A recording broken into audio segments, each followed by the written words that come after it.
Évangile de Jean, chapitre 11. Or, il y avait quelqu'un de malade, Lazare, de Béthanie, du village de Marie et de Marthe, sa sœur. C'est Marie, celle qui oignit de parfum le Seigneur et lui essuya les pieds avec ses cheveux, dont le frère, Lazare, était malade. Les sœurs, donc, lui envoyèrent dire: Seigneur, celui que vous aimez est malade. En apprenant la chose, Jésus dit: Cette maladie n'est pas mortelle, mais elle est pour la gloire de Dieu, afin que le Fils de Dieu en soit glorifié. Or, Jésus aimait Marthe, et sa sœur, et Lazare. Lors donc qu'il eut appris que Lazare était malade, il resta 2 jours encore au lieu où il était. Ensuite, après cela, il dit aux disciples: Retournons en Judée. Les disciples lui dirent: Rabbi, naguère les Juifs cherchaient à vous lapider, et vous retournez là? Jésus répondit: N'y a-t-il pas 12 heures dans le jour? Si quelqu'un marche pendant le jour, il ne bute pas, parce qu'il voit la lumière de ce monde. Mais si quelqu'un marche pendant la nuit, il bute, parce qu'il manque de lumière. Il parla ainsi, et après cela il leur dit: Lazare, notre ami, s'est endormi, mais je vais aller le réveiller. Sur quoi les disciples lui dirent: Seigneur, s'il s'est endormi, il guérira. Or Jésus avait parlé de sa mort, mais eux pensèrent qu'il parlait du repos du sommeil. Alors donc Jésus leur dit clairement: Lazare est mort, et je me réjouis à cause de vous, pour que vous croyiez de n'avoir pas été là. Mais allons près de lui. Sur quoi Thomas, appelé Didyme, dit aux autres disciples: Allons, nous aussi, afin de mourir avec lui. Il parlait bien sûr de Jésus, pas de Lazare. Je continue avec le verset 17. Jésus vint donc et trouva Lazare depuis 4 jours dans le sépulcre. Or, Béthanie était près de Jérusalem, à 15 stades environ. Beaucoup de Juifs étaient venus auprès de Marthe et de Marie pour les consoler au sujet de leur frère. Quand donc Marthe eut appris que Jésus arrivait, elle alla à sa rencontre, tandis que Marie se tenait assise à la maison. Marthe dit à Jésus: Seigneur, si vous aviez été là, mon frère ne serait pas mort. Et maintenant je sais que tout ce que vous demanderez à Dieu, Dieu vous l'accordera. Jésus lui dit: Votre frère ressuscitera.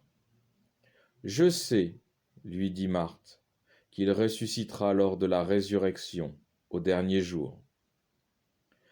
Jésus lui dit: Je suis la résurrection et la vie. Celui qui croit en moi, quand même il mourrait, vivra. Et quiconque vit et croit en moi ne mourra jamais. Le croyez-vous? Oui, Seigneur, lui dit-elle, je crois que vous êtes le Christ, le Fils de Dieu qui devait venir en ce monde. Quand elle eut ainsi parlé, elle s'en alla appeler Marie, sa sœur, et elle lui dit tout bas: Le Maître est là, et il t'appelle. À cette nouvelle, celle-ci se leva promptement et alla vers lui.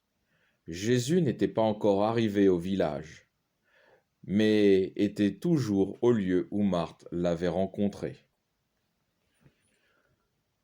Les Juifs qui étaient avec Marie dans la maison et qui la consolaient, l'ayant vue se lever promptement et sortir, la suivirent, pensant qu'elle allait au sépulcre pour y pleurer. Lorsque Marie fut arrivée au lieu où était Jésus, le voyant, elle tomba à ses pieds et lui dit : « Seigneur, si vous aviez été là, mon frère ne serait pas mort. » Sur quoi Jésus, la voyant pleurer, pleurait aussi les Juifs qui étaient venus avec elle, frémit en esprit et se troubla. Et il dit : « Où l'avez-vous mis ? » « Seigneur, lui dit-elle, venez voir. » Jésus pleura. Alors les Juifs dirent, comme il l'aimait. Mais quelques-uns d'entre eux dirent : « Ne pouvait-il pas, lui qui a ouvert les yeux de l'aveugle, faire que celui-ci ne mourût pas ? » Jésus donc, frémissant de nouveau intérieurement, se rendit au sépulcre. C'était un caveau, et une pierre était posée dessus.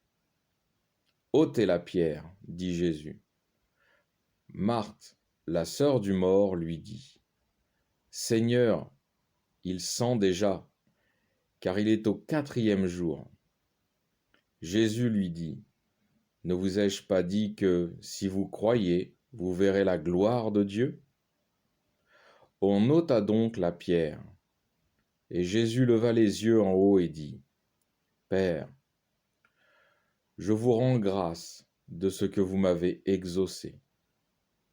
Je savais bien que vous m'exaucez toujours, mais c'est à cause de la foule qui est alentour que je l'ai dit, afin qu'ils croient que c'est vous qui m'avez envoyé. » Ayant parlé ainsi, il cria d'une voix forte : « Lazare, viens dehors !» Et le mort sortit, les pieds et les mains liés de bandelettes et le visage enveloppé d'un suaire. Jésus leur dit : « Déliez-le et laissez-le aller. » Beaucoup de Juifs, de ceux qui étaient venus près de Marie et qui avaient vu ce qu'il avait fait, crurent en lui. Mais quelques-uns d'entre eux s'en allèrent trouver les pharisiens et leur dirent ce que Jésus avait fait. Alors les grands prêtres et les pharisiens réunirent un conseil et dirent : « Qu'allons-nous faire ? Car cet homme fait beaucoup de miracles. Si nous le laissons faire ainsi, tout le monde va croire en lui, et les Romains viendront nous prendre, et notre lieu saint, et notre nation. » Or l'un d'eux, Caïphe, qui était grand prêtre cette année-là, leur dit : « Vous n'y entendez rien, et vous ne réfléchissez pas qu'il est avantageux pour vous qu'un seul homme meure pour le peuple et que toute la nation ne périsse pas. Cela, il ne le dit pas de lui-même, mais, étant grand prêtre cette année-là, il prophétisa que Jésus devait mourir pour la nation. Et non pour la nation seulement, mais encore afin de réunir ensemble les enfants de Dieu qui sont dispersés. Aussi, dès ce jour-là, ils décidèrent de le faire mourir. C'est pourquoi Jésus ne circulait plus en public parmi les Juifs, mais il se retira dans la contrée voisine du désert, dans une ville nommée Éphraïm, et il y séjourna avec ses disciples. Cependant, la Pâque des Juifs était proche, et beaucoup montèrent de la contrée de Jérusalem avant la Pâque, afin de se purifier. Ils cherchaient Jésus et se disaient les uns aux autres, se tenant dans le temple : « Que vous en semble ? Est-ce qu'il ne viendra pas à la fête ? » Or, les grands prêtres et les pharisiens avaient donné des ordres pour que, si quelqu'un savait où il était, il le dénonçât, afin qu'ils le fissent appréhender. Fin du chapitre 11.